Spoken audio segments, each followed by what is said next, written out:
Cerita berlanjut, setelah Liu Yuyan mengetahui identitas Luo Tianyuan yang datang ke sekte, yang adalah Master Luo orang sekte Qianyu yang telah lama tidak pernah kembali ke sekte.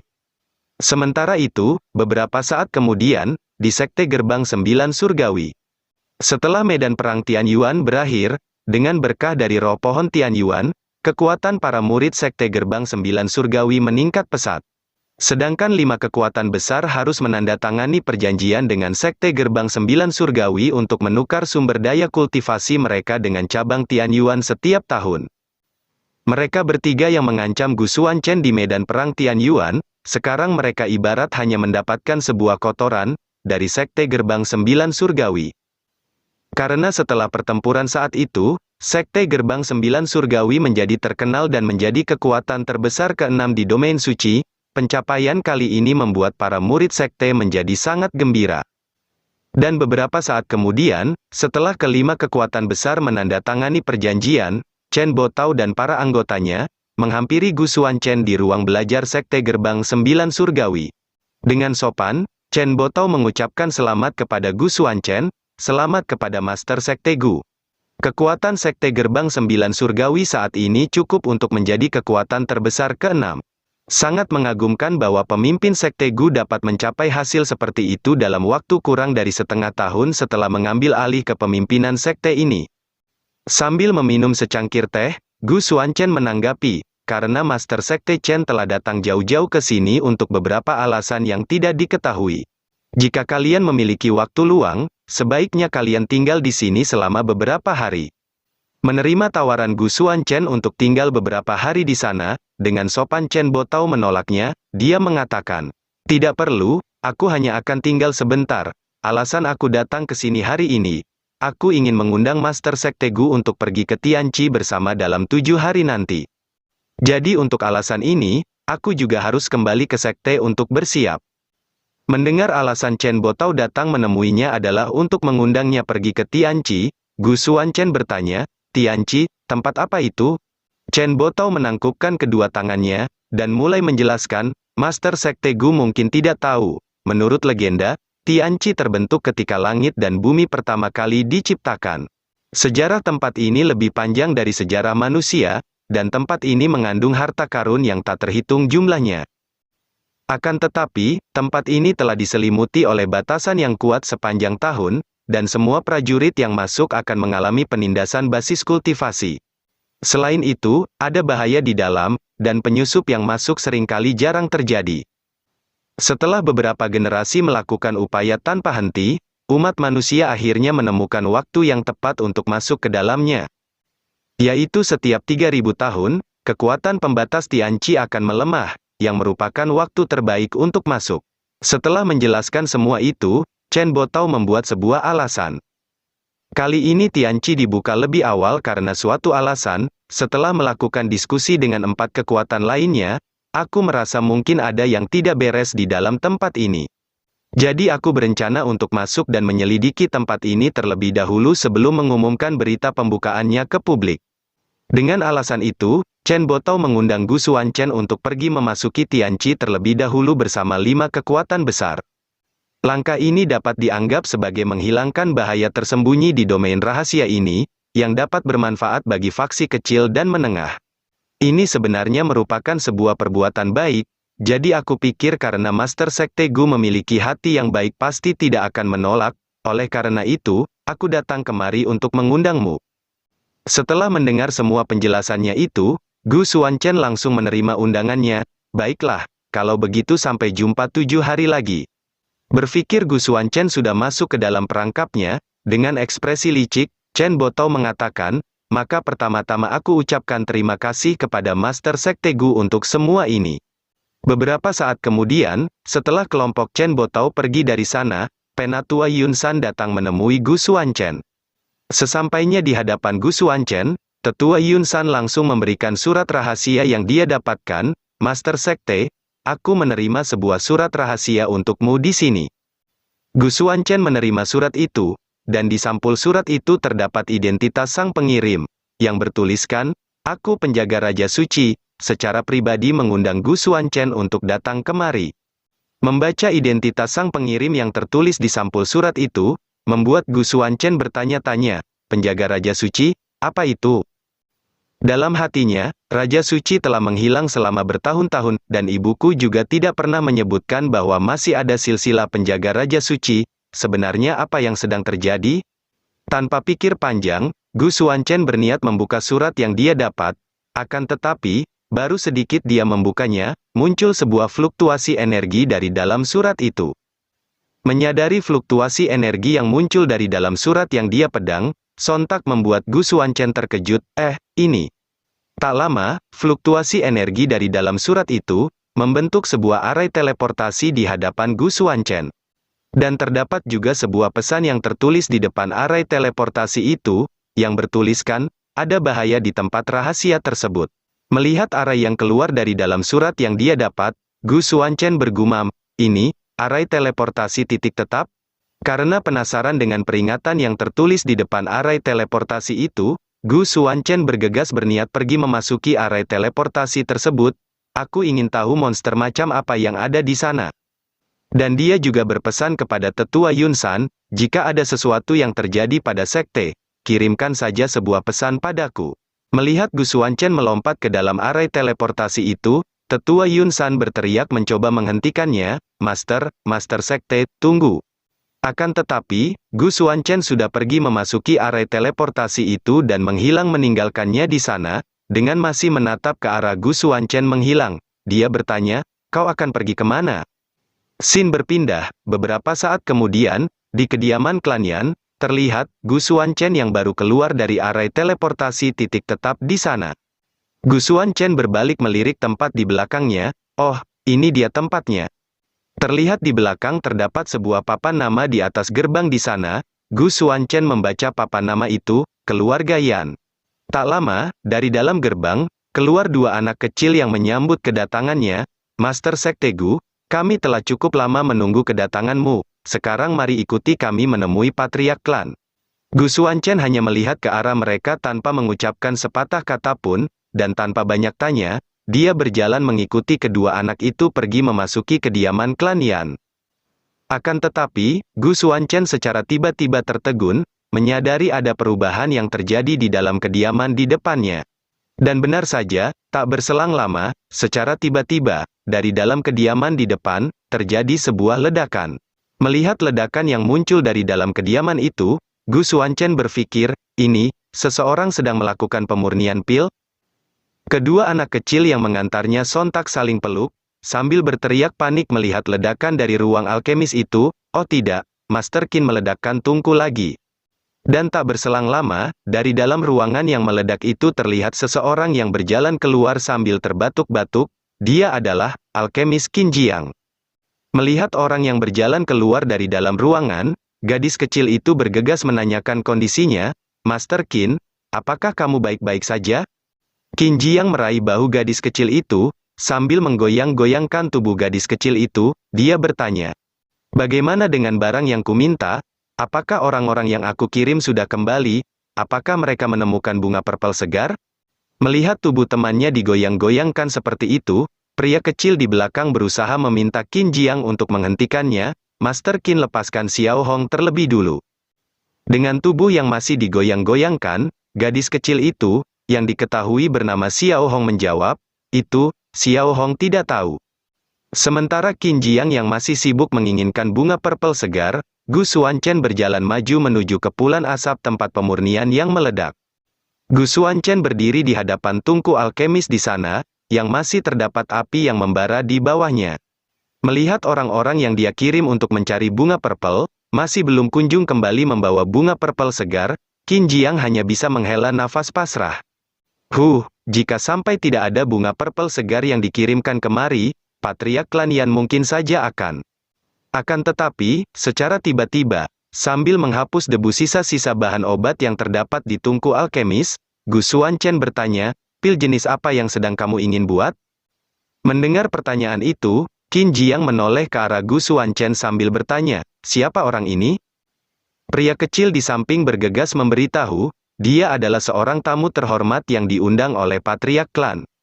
Melihat Gu Xuanchen yang mengendus sisa-sisa bahan obat dari tungku yang dia sentuh menggunakan tangannya, dengan cukup kesal, Qin Jiang memarahinya. Hei kau, berhenti mengendus, aku tidak akan bertanggung jawab jika terjadi sesuatu padamu. Setelah mengendus sisa-sisa bahan obat itu, Gu Xuanchen menyimpulkan pil apa yang sedang Qin Jiang ingin buat, dalam hatinya. Ini rumput emas 3 tael, rumput fistail 5 tael, dan ditambah dengan bunga purple segar, jadi pil yang akan dia buat adalah, pil untuk memperkuat kehidupan, pil Qiang Shao. Gu Xuanchen berbalik melirik ke arah Qin Jiang, dan bertanya, apakah patriark klanmu mendekati akhir hayatnya? Menerima pertanyaan itu, dengan sedikit terkejut, Qin Jiang balik bertanya, oh, nak, apakah kamu punya solusinya? Apakah kamu adalah alkemis baru yang diundang oleh patriark klan? Kalau begitu cepat masuk, orang tua itu sudah tidak punya banyak waktu untuk bertahan. Sambil mengeluarkan sebatang bunga delima api di tangannya, Gu Xuanchen mengatakan, sebenarnya dalam pembuatan pil obat ini, bunga purple segar itu tidak dibutuhkan. Dan Gu Xuanchen langsung melempar bunga delima api itu, ke arah tungku alkemis di sana, dan menjelaskan. Bunga purple segar hanya digunakan untuk menghilangkan rasa dingin pada pil ini, jadi gunakan saja bunga delima api. Setelah melempar bunga delima api ke dalam tungku, Gu Xuanchen langsung memulai pemurnian hanya dengan menggunakan sisa-sisa bahan obat yang berada di dalam tungku itu. Mendengar semua penjelasan Gu Xuanchen, Qin Jiang membalas, apa menurutmu aku belum memikirkannya? Namun, pembuatan pil Qiangshu ini memiliki persyaratan panas yang sangat tinggi. Sedangkan bunga delima api itu mudah terbakar dan meledak, jadi bisa-bisa tungkunya akan meledak jika kamu tidak hati-hati. Qin Jiang melihat ke arah Gu Xuanchen yang sedang memurnikan pil itu, dan bertanya, bukankah kamu seorang alkemis? Apakah kamu tidak tahu cara membuat pil? Tepat setelah Qin Jiang mengatakan itu, Gu Xuanchen langsung mengepalkan tangannya, dan bergumam, sudah selesai. Penutup tungku alkemis mulai perlahan terbuka, disertai dengan kepulan asap yang keluar dari dalamnya, pertanda pil sudah berhasil dibuat.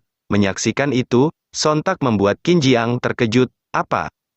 Sebutir pil yang berhasil dibuat Gu Xuanchen melayang di tangannya, melihat pil itu, membuat Qin Jiang sangat kagum.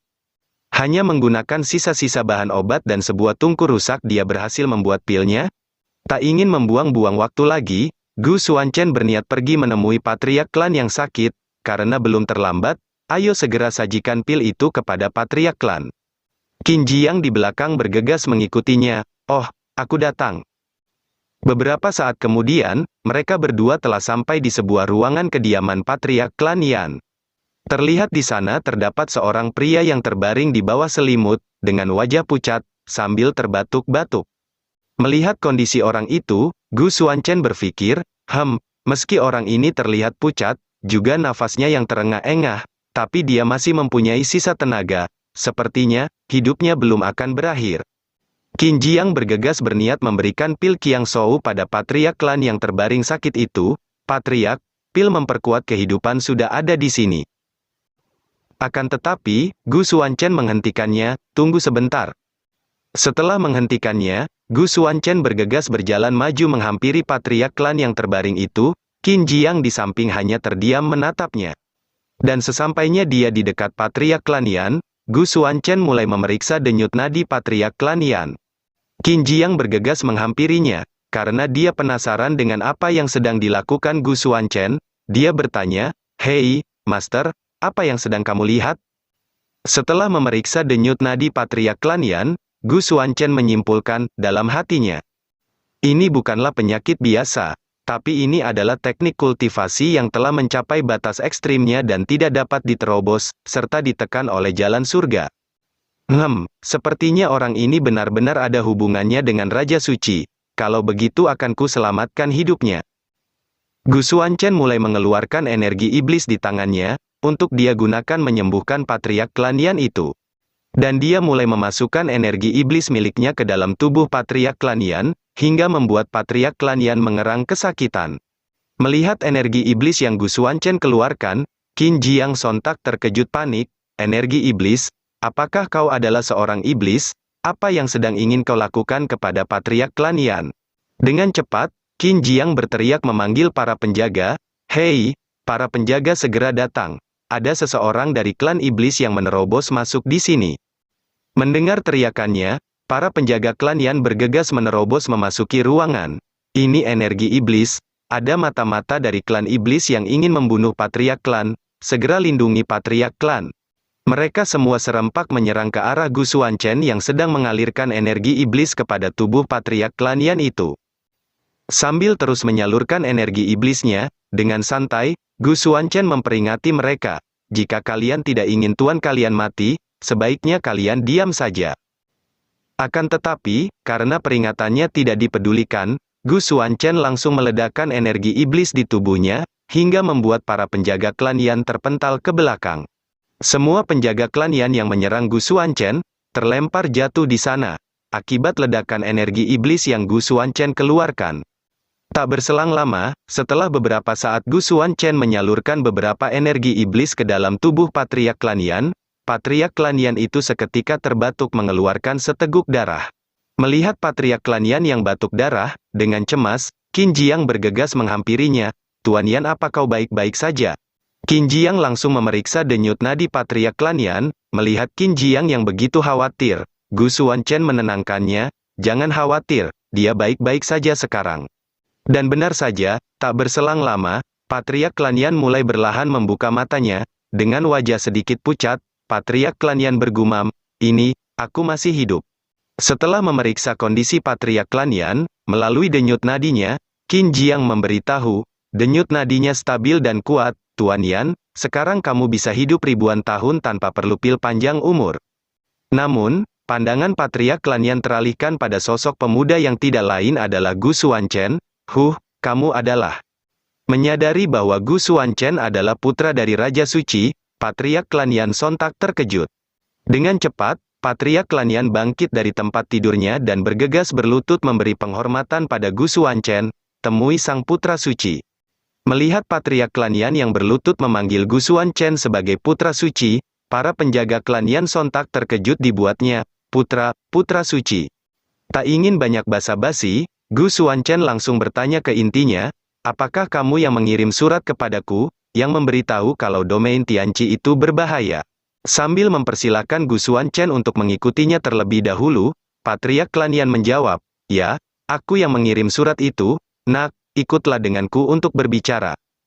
Beberapa saat kemudian, mereka telah berada di sebuah pondok, di luar ruangan pengadilan, dan patriark klan Yan mengatakan, sang putra suci mungkin tidak mengetahuinya. Patriark klan Yan membawa secangkir teh yang disajikan oleh seorang pelayan di sana, sambil menjelaskan. Keluarga Yanku, dan 3 keluarga lainnya, Qin, Zheng dan Zhao berperang bersama dengan Raja Suci. Kami keempat keluarga masing-masing menerima seni Yin atau seni yang dari Raja Suci. Namun, kemudian, pada saat itu, Raja Suci jatuh dan tewas. Dan oleh karena itu, kami berempat berpencar dan hidup mengasingkan diri, menunggu keturunan Raja Suci datang. Ketika Raja Suci terluka parah di Tianqi, 5 kekuatan utama mengeklaim bahwa Raja Suci terluka oleh kekuatan hukum Tianqi. Gu Xuanchen terus mendengarkan penjelasannya dengan serius.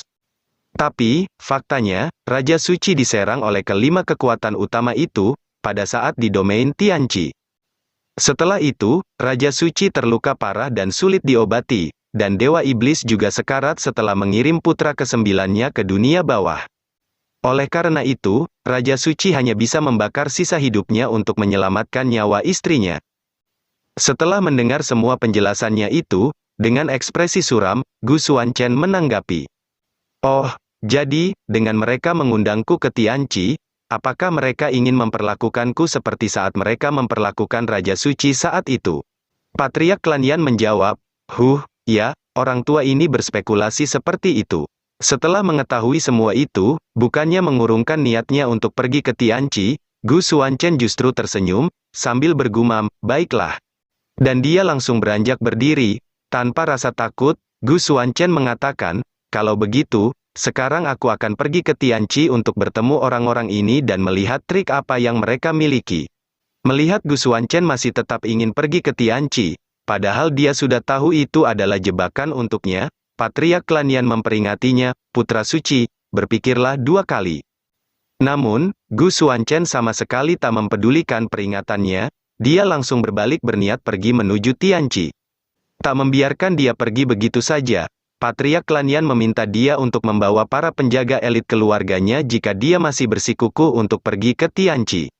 Putra, jika putra suci bersikeras untuk pergi, kalau begitu izinkan aku mengirim para elit keluarga Yan untuk pergi bersamamu. Dengan acuh, Gu Xuanchen menanggapi, terserahmu saja.